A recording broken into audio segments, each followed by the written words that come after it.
Assalamualaikum warahmatullahi wabarakatuh. Selamat pagi semuanya. Bertemu lagi dalam pelajaran sejarah kelas 11 bersama Pak Zainal. Apa kabar Anda semuanya? Semoga Anda selalu dalam keadaan sehat. Alhamdulillah, hari ini kita masih diberikan kesehatan. Maka kita harus semangat belajar untuk mewujudkan syukur kita. Karena Allah tidak akan mengubah suatu kaum melainkan dirinya sendiri. Dijelaskan dalam Al-Quran Ar-Ra'd ayat 11. Baiklah Ananda, siap untuk belajar hari ini? Siap dong. Nah, dalam video pembelajaran kali ini kita akan membahas faktor-faktor apakah yang melatar belakangi munculnya nasionalisme di Indonesia. Sudah siap? Mari kita mulai. Tujuan pembelajaran kita kali ini adalah peserta didik mampu menganalisis perkembangan nasionalisme di Indonesia sejak awal abad ke-20. Sebelum kita bahas lebih lanjut, kita terlebih dahulu membahas pengertian apa itu nasionalisme. Menurut Kamus Besar Bahasa Indonesia, nasionalisme diartikan sebagai paham untuk mencintai bangsa dan negara sendiri. Jadi, nasionalisme adalah rasa cinta dan kebanggaan terhadap negara sendiri. Orang yang memiliki nasionalisme ingin negaranya bebas dari penjajahan, adil dan sejahtera. Baiklah anak-anak semuanya, kita akan membahas faktor-faktor apa sajakah yang melatar belakangi munculnya nasionalisme di Indonesia. Faktor yang pertama, penjajahan dan penindasan. Salah satu faktor utama lahirnya nasionalisme adalah penjajahan. Ketika suatu negara dijajah, masyarakatnya pasti mengalami penderitaan karena eksploitasi ekonomi dan penindasan, di mana Indonesia sistem tanam paksa yang dilakukan oleh Belanda membuat rakyat menderita. Akibatnya apa? Munculnya perlawanan. Bismillahirrahmanirrahim. Merdeka! Saudara-saudara, rakyat jelata di seluruh Indonesia, terutama saudara-saudara penduduk kota Surabaya. Kita semuanya telah mengetahui bahwa hari ini tentara Inggris telah menyebarkan pamflet-pamflet yang memberikan suatu ancaman kepada kita semua untuk dalam waktu yang mereka tentukan menyerahkan senjata-senjata yang telah kita rebut dari tangannya tentara Jepang, supaya kita semua datang pada mereka itu dengan membawa bendera putih, tanda bahwa kita menyerah kepada mereka, bahwa kau sekalian akan mengancam kita untuk menggempur kita dengan seluruh kekuatan yang ada. Tetapi inilah jawaban kita. Selama banteng-banteng Indonesia masih mempunyai darah merah yang dapat membuat setarik kain putih, merah dan putih, maka selama itu tidak akan kita mau menyerah kepada siapapun juga. Kita tunjukkan bahwa kita ini adalah benar-benar orang yang ingin merdeka. Semboyan kita tetap merdeka atau mati. Dan kita yakin saudara-saudara, pada akhirnya pastilah kemenangan akan jatuh ke tangan kita. Sebab Allah selalu berada di pihak yang benar. Percayalah saudara-saudara, Tuhan akan melindungi kita sekalian. Allahu Akbar, Allahu Akbar, Allahu Akbar. Merdeka! Faktor yang kedua, pendidikan dan kebangkitan intelektual. Pendidikan juga berperan penting saat orang mulai belajar di sekolah, terutama sekolah-sekolah barat. Mereka mulai memahami konsep kebebasan dan keadilan. Orang-orang terdidik ini menjadi pelopor kebangkitan nasional. Misalnya lahirnya Budi Utomo yang didirikan oleh pelajar Stovia pada tahun 1908.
yang ketiga, pengaruh pergerakan global. Tak hanya di Indonesia, gerakan nasionalisme juga terjadi seluruh dunia. Perjuangan kemerdekaan di India salah satunya, yang dimana digerakkan oleh Mahatma Gandhi, dan revolusi Filipina menginspirasi banyaknya negara terjajah. Kemenangan Jepang atas Rusia dalam Perang Rusia-Jepang pada tahun 1905 juga menunjukkan bahwa bangsa Indonesia bisa bangkit melawan bangsa Barat.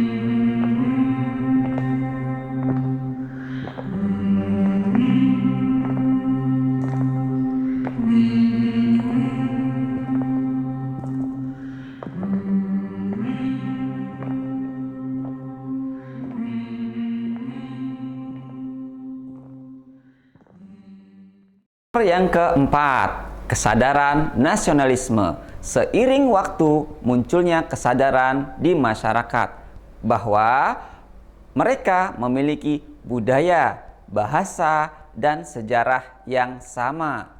Kesadaran ini memperkuat rasa persatuan di Indonesia.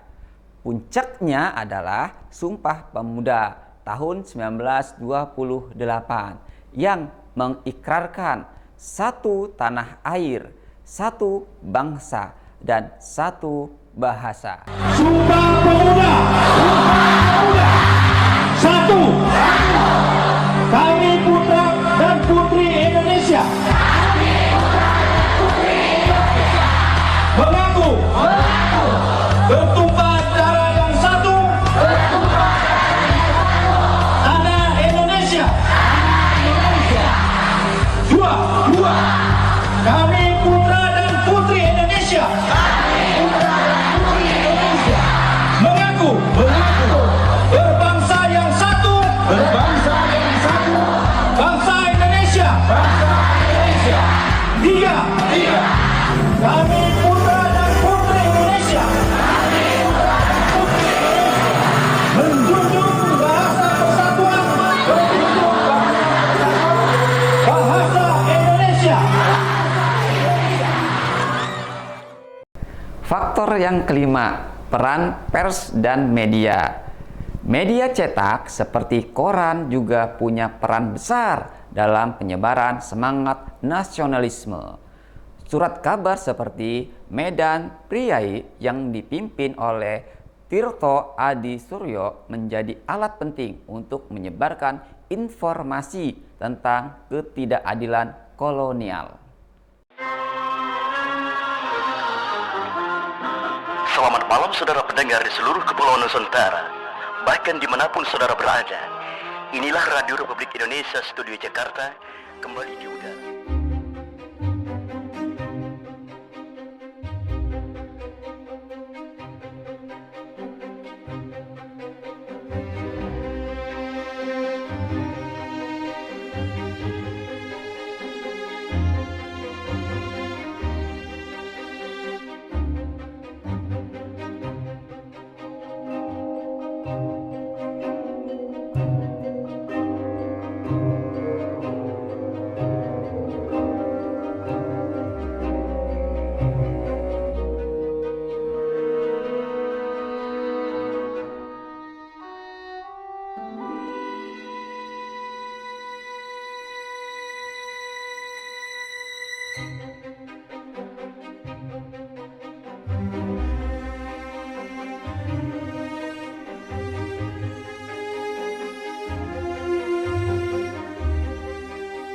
Faktor yang keenam, diskriminasi rasial dan sosial.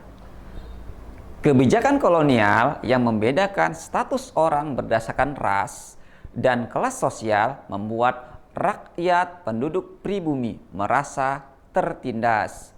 Mereka tidak memiliki kesempatan yang sama dalam bekerja atau pendidikan.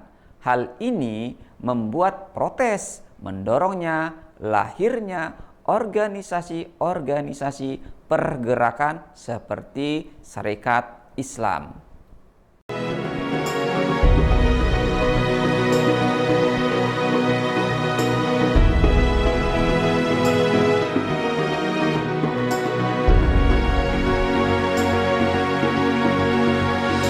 Revolusi Indonesia menuju kepada sosialisme. Revolusi Indonesia menuju kepada dunia baru.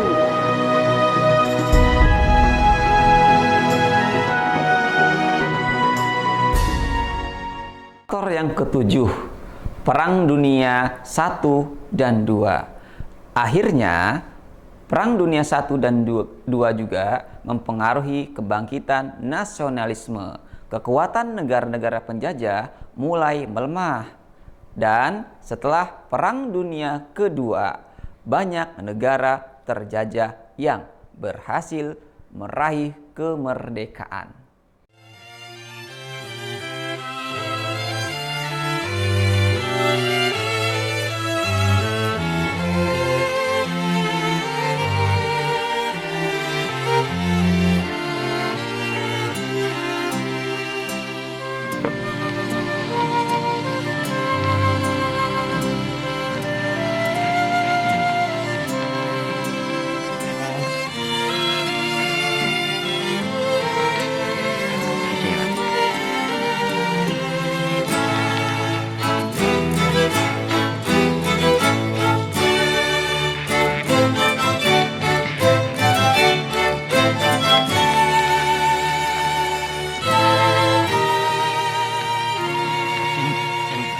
Demikian teman-teman, itulah beberapa faktor yang melahirkan semangat nasionalisme, baik di Indonesia maupun di seluruh dunia. Dengan memahami sejarah ini, kita bisa lebih menghargai perjuangan para pahlawan dan tetap menjaga semangat nasionalisme di kehidupan sehari-hari. Terima kasih telah belajar bersama. Jangan lupa untuk tetap mencintai Indonesia dan terus berjuang untuk masa depan yang lebih baik. Saya Iri, wassalamualaikum warahmatullahi wabarakatuh.